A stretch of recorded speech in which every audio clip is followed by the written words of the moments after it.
Hello दोस्तों, नमस्कार दोस्तों। आज की यह वीडियो बहुत ही इम्पोर्टेंट होने वाली है आपके लिए। आज की इस वीडियो में हम बात करेंगे प्राकृतिक वनस्पति के बारे में, जो कि बहुत ही इम्पोर्टेंट टॉपिक है ये। तो प्राकृतिक वनस्पति में आप को पढ़ने को मिलेगा उष्णकटिबंधीय सदाबहार वन, ट्रॉपिकल एवरग्रीन फॉरेस्ट। दूसरा है उष्णकटिबंधीय पर्णपाती अथवा मानसूनी वन, ट्रॉपिकल डेसिडियस और मानसून फॉरेस्ट। और तीसरा जो है वो है उष्णकटिबंधीय शुष्क वन, ट्रॉपिकल ड्राई फॉरेस्ट। और चौथा जो है वो मरुस्थलीय वन, एरिड फॉरेस्ट। और पांचवा जो है डेल्टाई वन, डेल्टा फॉरेस्ट। और छठवां जो है वो पर्वतीय वन है, माउंटेन फॉरेस्ट है। ठीक है, छठवां जो है वो पर्वतीय वन, माउंटेन फॉरेस्ट है। ठीक है, तो प्राकृतिक वनस्पति में 6 पॉइंट्स पढ़ने को मिलेंगे आपको, मैंने बता ही दिए हैं आपको। ठीक है, अगर आप हमारे चैनल पर नए हैं तो चैनल को सब्सक्राइब जरूर करिएगा, और वीडियो अच्छी लगे तो लाइक कर देना दोस्तों, और अपने दोस्तों के साथ ज़्यादा से ज़्यादा शेयर कर देना। ठीक है, तो वीडियो को एंड तक ज़रूर देखिएगा। ये वीडियो बहुत ही इम्पोर्टेंट होने वाली है आपके लिए। जितने भी पॉइंट्स मैं इसमें बताऊंगा सारे के सारे पॉइंट्स इम्पॉर्टेंट हैं। आप नोट्स अगर बनाना चाहें तो नोट्स बना सकते हैं। ठीक है, बहुत ही इम्पॉर्टेंट वीडियो होने वाली है आपके लिए। ठीक है, तो वीडियो में एंड तक ज़रूर बने रहिएगा। तो चलिए आगे बढ़ते हैं। प्राकृतिक वनस्पति। प्राकृतिक वनस्पति में वे पौधे सम्मिलित किए जाते हैं जो मानव की प्रत्यक्ष अथवा परोक्ष सहायता के बिना होते हैं। समझ गए? प्राकृतिक वनस्पति जो है वे पौधे सम्मिलित किए जाते हैं प्राकृतिक वनस्पति में जो मानव की प्रत्यक्ष अथवा परोक्ष, ठीक है, मानव की प्रत्यक्ष अथवा परोक्ष सहायता के बिना होते हैं और अपने आकार, संरचना तथा अपनी आवश्यकता को प्राकृतिक पर्यावरण के अनुसार ढाल लेते हैं। ठीक है, प्राकृतिक वनस्पति होते हैं, ये प्राकृतिक वनस्पति कहलाते हैं। समझ गए? बहुत ही इम्पोर्टेंट पॉइंट है, आपसे पूछा जा सकता है, इंटरव्यू में भी पूछा जा सकता है। बहुत ही इम्पोर्टेंट पॉइंट है। ठीक है, यूपीएससी सीएससी के लिए बहुत ही इम्पोर्टेंट है। ठीक है, तो प्राकृतिक वनस्पति के बारे में अगर पूछा जाए तो बस 2 लाइनों में आप बता सकते हैं। ठीक है, कि प्राकृतिक वनस्पति में जो है वे पौधे आते हैं या वे पौधे सम्मिलित किए जाते हैं जो कि मानव की प्रत्यक्ष अथवा परोक्ष सहायता के बिना होते हैं और अपने आकार, संरचना तथा अपनी आवश्यकता को प्राकृतिक पर्यावरण के अनुसार ढाल लेते हैं, प्राकृतिक वनस्पति कहलाते हैं। ठीक है, अब बात करते हैं भारत में विभिन्न प्रकार की वनस्पतियां पाई जाती हैं। ध्यान से सुनते रहिएगा। ठीक है, वीडियो हमें बहुत बड़ी नहीं करनी है, बस एक ही बार में आपको समझाते चले जाएंगे। ध्यान से आप सुनते रहिएगा, बहुत ही इम्पोर्टेंट लाइन है। भारत में विभिन्न प्रकार की वनस्पतियां पाई जाती हैं। वनों के प्रकार कई भौगोलिक तत्व पर निर्भर करते हैं, जिन्हें वर्षा, तापमान, आर्द्रता, मिट्टी, समुद्र तल से ऊंचाई तथा भूगर्भिक संरचना महत्वपूर्ण है। समझ में आई बात ना भाई? भारत में विभिन्न प्रकार की वनस्पतियां पाई जाती हैं, मतलब अलग अलग प्रकार की वनस्पतियां पाई जाती हैं। और वनों के जो प्रकार हैं, ठीक है, वो उन वनों के प्रकार में से कई ऐसे हैं वनों के प्रकार जो कि भौगोलिक तत्व पर निर्भर करते हैं। ध्यान से सुनते रहिएगा। कुछ वन ऐसे हैं, वनों के प्रकार ऐसे हैं जिनमें से कई भौगोलिक तत्वों पर निर्भर करते हैं, जैसे कि जिनमें से वर्षा, तापमान, आर्द्रता, मिट्टी, समुद्र तल से ऊंचाई तथा भूगर्भिक संरचना महत्वपूर्ण है। ये सारी चीज़ें समझ गए। और इन तत्वों के प्रभाव अधीन देश के विभिन्न भागों में, ठीक है, विभिन्न भागों में भिन्न भिन्न प्रकार केवल उगते हैं, भिन्न भिन्न प्रकार केवल उगते हैं। और इस आधार पर जो है वनों का वर्गीकरण निम्नलिखित रूप से किया गया है, ठीक है।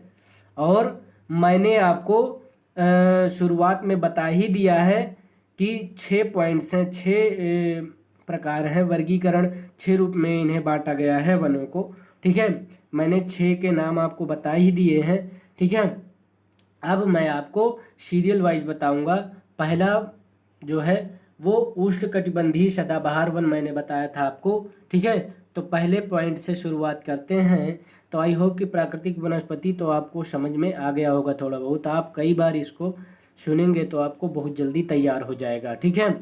तो अब आगे बढ़ते हैं, ठीक है। और उष्णकटिबंधीय सदाबहार वन के बारे में बात करने वाले हैं, ठीक है। तो वीडियो में एंड तक जरूर बने ही रहिएगा दोस्तों। और अगर अभी तक आपने सब्सक्राइब हमारे चैनल को नहीं किया है तो चैनल को सब्सक्राइब जरूर कर लीजिए। उष्णकटिबंधीय नंबर 1 है उष्णकटिबंधीय सदाबहार वन, ट्रॉपिकल एवरग्रीन फॉरेस्ट, ठीक है। उष्णकटिबंधीय सदाबहार वन को इंग्लिश में ट्रॉपिकल एवरग्रीन फॉरेस्ट कहते हैं, ठीक है। तो उष्णकटिबंधीय सदाबहार वन के बारे में बात करने वाले हैं, ठीक है। तो ध्यान से सुनिएगा। उष्णकटिबंधीय सदाबहार वन, ठीक है, यह वन भारत के अत्यधिक आर्द्र तथा उष्ण भागों में मिलते हैं, ठीक है। कहाँ कहाँ मिलते हैं, ध्यान से सुनते रहिएगा, आपको तैयार हो जाएगा, ये समझ लीजिए, ठीक है। उष्णकटिबंधीय सदाबहार वन जो है भारत के अत्यधिक आर्द्र तथा उष्ण भागों में मिलते हैं। इन क्षेत्रों में औसत वार्षिक वर्षा जो है, उष्णकटिबंधीय सदाबहार वन क्षेत्रों में औसत वार्षिक वर्षा 250 सेंटीमीटर से अधिक तथा सापेक्ष आर्द्रता 70% से अधिक होती है, ठीक है। इन क्षेत्रों में औसत तापमान 25 डिग्री सेंटीग्रेड के आसपास रहता है, ठीक है। तापमान जो है 25 डिग्री सेंटीग्रेड के आसपास रहता है उष्णकटिबंधीय सदाबहार वन क्षेत्रों में, ठीक है। उच्च आर्द्रता तथा तापमान के कारण ये वन बड़े सघन तथा ऊंचे होते हैं, ठीक है। उच्च आर्द्रता तथा तापमान के कारण, ठीक है, क्या होते हैं, वन जो होते हैं, जो ये उष्णकटिबंधीय सदाबहार वन होते हैं, ये बड़े ही सघन तथा ऊंचे होते हैं उच्च आर्द्रता एवं तापमान के कारण।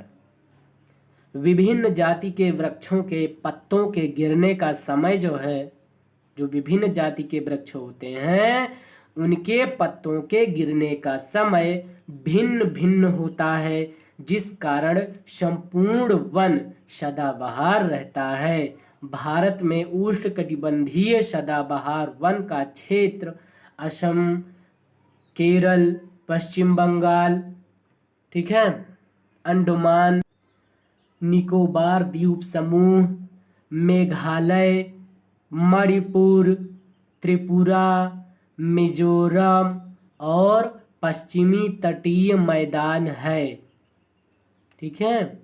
उष्णकटिबंधीय सदाबहार वनों का मुख्य वृक्ष सिनकोना रबड़, महोगनी, एबोनी मतलब आबनूस, नारियल, बांस तथा आयरन वुड है, ठीक है। उष्णकटिबंधीय सदाबहार वन के जो वृक्ष हैं वो सिनकोना रबड़, महोगनी, एबोनी का मतलब आबनूस, नारियल, बांस तथा आयरन वुड हैं। ठीक है, इनको आप तैयार कर लेना, बहुत ही इम्पोर्टेंट पॉइंट है। अब आगे हम बात करने वाले हैं दूसरे पॉइंट की। तो दूसरा पॉइंट जो है वो उष्णकटिबंधीय पर्णपाती अथवा मानसूनी वन, ट्रॉपिकल डेसिडुअस और मानसून फॉरेस्ट है। ठीक है, तो उष्णकटिबंधीय पर्णपाती अथवा मानसूनी वन के बारे में बात करने वाले हैं। ठीक है, अगर दोस्तों अभी तक आपने हमारे चैनल को सब्सक्राइब नहीं किया तो सब्सक्राइब जरूर करिएगा। ठीक है, तो उष्णकटिबंधीय पर्णपाती अथवा मानसूनी वन के बारे में बात करने वाले हैं। तो इन्हें जो है मानसूनी वन भी कहते हैं, पहला पॉइंट तैयार कर लेना। ठीक है, जो दूसरा पॉइंट है उष्णकटिबंधीय पर्णपाती अथवा मानसूनी वन कहते हैं दूसरे पॉइंट को। ठीक है, आप उष्णकटिबंधीय पर्णपाती कहिए, पर्णपाती वन कहिए अथवा मानसूनी वन कहिए। ठीक है, दोनों में से कुछ भी आप कह सकते हैं, मतलब उष्णकटिबंधीय पर्णपाती वन या फिर मानसूनी वन कह सकते हैं ऐसे भी। ठीक है, तो ध्यान से सुनिएगा, इन्हें मानसूनी वन भी कहते हैं। ठीक है, उष्णकटिबंधीय पर्णपाती वन को मानसूनी वन भी कहते हैं, जो 100 से 150 सेंटीमीटर वर्षा वाले क्षेत्रों में पाए जाते हैं। ठीक है, ये रेंज तैयार कर लेने का मतलब 100 से 150 सेंटीमीटर वर्षा वाले क्षेत्रों में पाए जाते हैं उष्णकटिबंधीय पर्णपाती मतलब मानसूनी वन। ठीक है, इनके पाए जाने वाले मुख्य क्षेत्र जो है वो पश्चिमी घाट के पूर्वी ढाल, प्रायद्वीपीय भारत का उत्तर पूर्वी भाग, भाबर एवं तराई क्षेत्र है। ठीक है, इस प्रकार के वनों में मुख्यतः जो है साल, शीशम, चंदन, आम तथा सागौन है। ठीक है, इस प्रकार के वनों में जो है इस तरह के जो है वृक्ष पाए जाते हैं। तो इनके नाम हैं मुख्यतः साल, शीशम, चंदन, आम तथा सागौन है। ठीक है, अब बात करते हैं कि सागौन जो है वो संपूर्ण देश में, ठीक है, सागौन का जो पेड़ होता है आपने देखा होगा अपने आसपास। ठीक है, या फिर अपने आसपास में कहीं जंगल होगा वहाँ पर देख सकते हैं आप सागौन का पेड़, बड़े पत्ते होते हैं उसके। ठीक है, उसमें आप खाना भी खा सकते हैं पत्ता धुल करके। ठीक है, इतना बड़ा पत्ता होता है कि आप उसमें भोजन कर सकते हैं। ठीक है, ध्यान से सुनिएगा।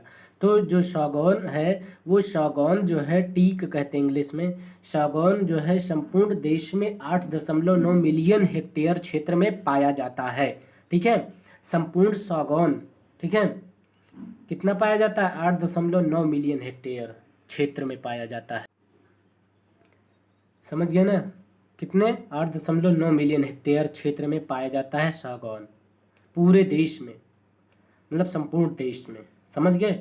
अब संपूर्ण सागौन क्षेत्र का 50% हिस्सा मध्य प्रदेश में विस्तारित है। समझ गए? संपूर्ण सागौन क्षेत्र का जो है वो 50% हिस्सा मध्य प्रदेश में विस्तारित है। ठीक है, तैयार कर लेना, ये लाइनें बहुत ही इंपॉर्टेंट हैं। अब आ गए हैं आगे तीसरे पॉइंट पे। तो तीसरा पॉइंट क्या कहता है भैया? उष्णकटिबंधीय शुष्क वन। तीसरे पॉइंट का नाम क्या है? तीसरे वन का नाम क्या है भैया? उष्णकटिबंधीय शुष्क वन। हम क्या पढ़ रहे हैं? वर्गीकरण पढ़ रहे हैं ना वनों के। ठीक है, तो उष्णकटिबंधीय शुष्क वन पढ़ने जा रहे हैं हम, इसके बारे में जानेंगे। ट्रॉपिकल ड्राई फॉरेस्ट, ठीक है, तो उष्णकटिबंधीय शुष्क वन के बारे में जानेंगे। तो ध्यान से सुनिएगा, ये वन जो है उष्णकटिबंधीय शुष्क वन के बारे में ध्यान से सुनिएगा। ये वन जो है उन क्षेत्रों में पाए जाते हैं, शुष्क वन जो है उन क्षेत्रों में पाए जाते हैं जहां वार्षिक वर्षा 70 से 100 सेंटीमीटर होती है। ठीक है भाई, उष्णकटिबंधीय शुष्क वन में जो है मतलब शुष्क रहता है वहाँ पे। ठीक है, तो इन क्षेत्रों में जो है वार्षिक वर्षा जो होती है, एनुअली वर्षा जो होती है वो 70 से 100 सेंटीमीटर होती है। ठीक है, और इन वनों का विस्तार मुख्यतः उत्तर प्रदेश, मध्य गंगा मैदान, आंध्र प्रदेश, महाराष्ट्र, कर्नाटका, तमिलनाडु के अधिकांश भाग ठीक है, अधिकांश भाग आदि क्षेत्रों में पाया जाता है। इन वनों का मुख्य वृक्ष शीशम, बबूल, कीकर, मतलब ये कीकर दूसरी जाति है, बबूल की ही है, ठीक है, चंदन, आम, महुआ, ठीक है, इतने हैं, वृक्ष के नेम इतने हैं इन वनों में पाए जाते हैं, मतलब शुष्क वनों में, ठीक है, उष्णकटिबंधीय शुष्क वन में, ठीक है। और इन वनों की लकड़ी जो है वो आर्थिक रूप से मूल्यवान भी होती है, समझ गए। उष्णकटिबंधीय शुष्क वन में जो ये जितने भी लकड़ियाँ पाई जाती हैं, इन मतलब जितने भी वृक्ष पाए जाते हैं उष्णकटिबंधीय शुष्क वन में, तैयार कर लेना ये पेड़ों वृक्षों के नाम, ठीक है, कि उष्णकटिबंधीय शुष्क वन में कौन कौन से वृक्ष पाए जाते हैं, ठीक है। तो क्या बताया गया कि शुष्क वन जो है, उष्णकटिबंधीय शुष्क वन के जो है वृक्ष जो है, इनकी लकड़ी जो है, इन वनों में जो लकड़ी पाई जाती है वो आर्थिक रूप से मूल्यवान भी होती है, ठीक है। तो तैयार कर लेना ये पॉइंट्स। अब आगे बढ़ते हैं, अब हम बात करेंगे चौथे पॉइंट की। तो चौथा जो है वो मरुस्थलीय वन है, एरिड फॉरेस्ट्स है, ठीक है। तो चलिए मरुस्थलीय वन के बारे में भी बात कर लेते हैं भैया।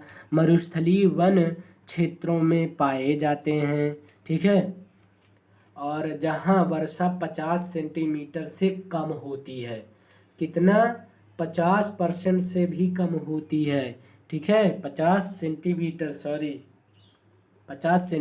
से कम होती है। इनका विस्तार भारत में राजस्थान, दक्षिण पश्चिम पंजाब तथा दक्षिण पश्चिम हरियाणा में है बस, ठीक है। मरुस्थलीय वन का विस्तार जो है राजस्थान, भारत के राजस्थान में, दक्षिण पश्चिम पंजाब में, दक्षिण पश्चिम हरियाणा में, ठीक है, इतने जगहों पे है। तो इन क्षेत्रों में छोटे आकार कटीले वृक्ष एवं झाड़ियाँ मिलती हैं, ठीक है, होती हैं, ठीक है, जैसे बबूल, खेजड़ी, यूफोर्निया, नागफनी एवं कहीं कहीं मरुद्यानों में खजूर, मतलब खजूर को पाम भी बोलते हैं, ठीक है। तो खजूर का दूसरा नाम पाम है, मतलब पाम से भी पुकारते हैं खजूर को, ठीक है, खजूर खाया जाता है, ठीक है। तो खजूर के पेड़ मिलते हैं, इन्हें उष्णकटिबंधीय कांटेदार वृक्ष भी कहते हैं, ठीक है, इन्हें उष्णकटिबंधीय कांटेदार वृक्ष भी कहते हैं, ठीक है। अब आगे बात करते हैं पांचवें पॉइंट की। तो पांचवा पॉइंट है डेल्टाई वन, डेल्टा फॉरेस्ट, ठीक है, इन्हें मैंग्रोव, दलदली अथवा ज्वारीय वन भी कहते हैं, तैयार कर लेना डेल्टाई वन, पांचवा पॉइंट, ठीक है। डेल्टाई वन, वन का टाइप जो है पांचवा है, ठीक है, डेल्टाई वन, पांचवें का नाम क्या है, डेल्टाई वन, डेल्टा फॉरेस्ट कहते हैं इंग्लिश में। इन्हें मैंग्रोव, दलदली अथवा ज्वारीय वन भी कहते हैं। ये वन गंगा, ब्रह्मपुत्र, गोदावरी, कृष्णा आदि नदियों के डेल्टाओं में उगते हैं। गंगा ब्रह्मपुत्र डेल्टा का सुंदरवन सर्वाधिक महत्वपूर्ण है। इसमें सुंदरी नामक वृक्ष की बहुलता है, सुंदरी नामक वृक्ष की बहुलता है, जिस कारण इसे सुंदर वन कहते हैं। ये वन बहुत सघन होते हैं, डेल्टाई वन जो होते हैं बहुत सघन होते हैं। और बता दें कि गंगा ब्रह्मपुत्र डेल्टा का सुंदरवन सर्वाधिक महत्वपूर्ण है और इसमें सुंदरी नामक वृक्ष की बहुलता भी है, जिस कारण इसे सुंदर वन कहते हैं, डेल्टाई वन को, ठीक है। और ये वन जो होते हैं डेल्टाई वन बहुत ही सघन होते हैं, याद कर लेना। अब छठवां जो पॉइंट है वो है पर्वतीय वन, माउंटेन फॉरेस्ट, ठीक है, बहुत ही इम्पोर्टेंट है, लास्ट लाइनें हैं, ठीक है। तो ध्यान से सुन लीजिए, बहुत ही इम्पोर्टेंट। अगर आपने अभी तक हमारे चैनल को सब्सक्राइब नहीं किया तो प्लीज़ सब्सक्राइब कर लीजिए और अपने दोस्तों के साथ ज़्यादा से ज़्यादा शेयर कर दीजिए वीडियो को। अब अभी तक लाइक नहीं किया वीडियो तो लाइक ज़रूर कर देना दोस्तों, ठीक है।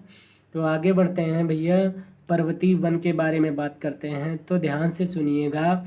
हिमालय के गिरिपदों में पर्णपाती प्रकार के वन पाए जाते हैं, ठीक है, और हिमालय क्षेत्र में 1000 से 2000 मीटर की ऊंचाई के बीच, ठीक है, समशीतोष्ण प्रकार के ऊंचे एवं घने वन पाए जाते हैं।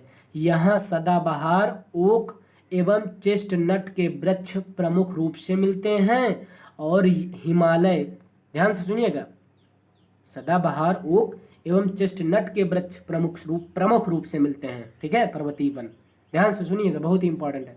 हिमालय की दक्षिणी डालों पर 2000 मीटर से 3000 मीटर की ऊंचाई के बीच आर्द्र शीतोष्ण वनों का आवरण मिलता है, ठीक है। इसमें घुमावदार संकुल वृक्षों का विस्तार, ठीक है, घुमावदार संकुल वृक्षों का विस्तार मिलता है। और इनमें प्रमुख वृक्ष ओक, चीड़, सिल्वर, फर तथा स्प्रूस प्रमुख हैं, ठीक है। इनमें जो वृक्ष पाए जाते हैं वो प्रमुख वृक्ष हैं, ओक, चीड़, सिल्वर, फर तथा स्प्रूस प्रमुख हैं। ये वृक्ष के नेम तैयार कर लेना, बहुत ही इंपॉर्टेंट है, ध्यान से सुनते रहिएगा, पूरा तैयार हो जाएगा आपको, ठीक है। माइंड को डाइवर्ट मत करिए इधर उधर, ध्यान से सुनिए, वीडियो को पूरा देखिए, ठीक है, तभी आपको समझ में आएगा, ठीक है।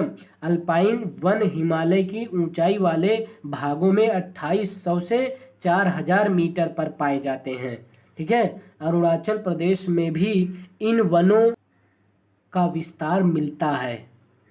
इनमें प्रमुख वृक्ष सिल्वर, फर, जूनिपर, चीड़, बर्च, रोडोन, ठीक है, रोडोनड्रोन, ठीक है।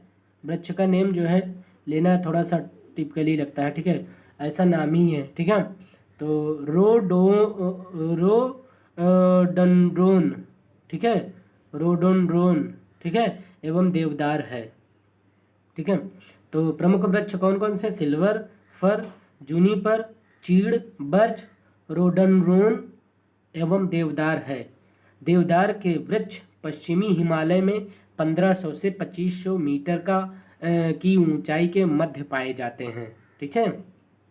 देवदार के वृक्ष जो नाम लिया गया है, ध्यान से सुनिएगा, देवदार के जो वृक्ष हैं वो पश्चिमी हिमालय में 1500 से 2500 मीटर की ऊंचाई के मध्य पाए जाते हैं। देवदार समुद्र तल से सर्वाधिक ऊंचाई पर पाया जाने वाला वृक्ष है। देवदार समुद्र तल से सर्वाधिक ऊंचाई पर पाया जाने वाला वृक्ष है। तैयार कर लेना, याद कर लेना, ध्यान से सुनिएगा, ठीक है।